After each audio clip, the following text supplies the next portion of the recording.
Pemirsa, Wamendagri Republik Indonesia bersama dengan PJ Wali Kota Palembang secara langsung melaksanakan kegiatan berbagi makanan kepada warga miskin sekitaran Jalan Kapten Ari Pai, Kecamatan Ilir Barat 1 Palembang dalam program Rantang Palembang.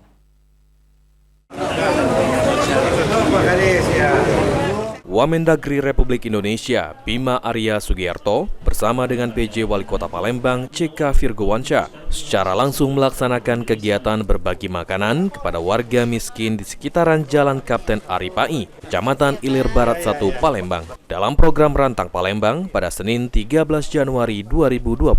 Wamendagri Republik Indonesia Bima Arya Sugiarto mengapresiasi program Rantang Palembang yang dilakukan dengan kolaborasi bersama pihak hotel. Lantaran program ini dapat meringankan beban warga di sekitar hotel, memberantas stunting, serta dapat berbagi keberkahan dengan warga sekitar. Diharapkan program ini dapat berlanjut dan diteruskan Wali Kota Palembang terpilih. Kemendagri sendiri akan terus memonitor program ini. Kita lihat ada beberapa dimensi di sini. Pertama ya tentunya ini faktor kesejahteraan ya, akan sangat meringankan beban dari warga yang mendapatkan bantuan terutama di sekitar hotel.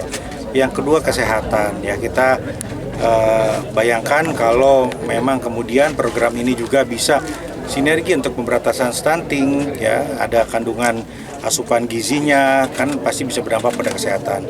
Ya ketiga adalah keberkahan dan juga kebersamaan. Sementara itu, PJ Wali Kota Palembang CK Virgowansyah menyampaikan setelah 7 hari dilaksanakan, sudah 9 hotel di Palembang ikut berkontribusi dalam program Rantang untuk menyiapkan makanan bagi warga miskin di sekitar hotel. Sejauh ini sudah 685 box makanan yang dibagikan kepada warga melalui program Rantang ini. Saat ini sudah 9 hotel. Sudah 9 hotel, mudah-mudahan ke depan makin banyak lagi. Baru 7 hari sudah 9 hotel.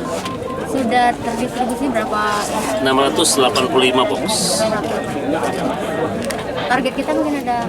Nggak pakai target karena ini kan kelebihan, jadi seikhlasnya hotel tidak terbebani.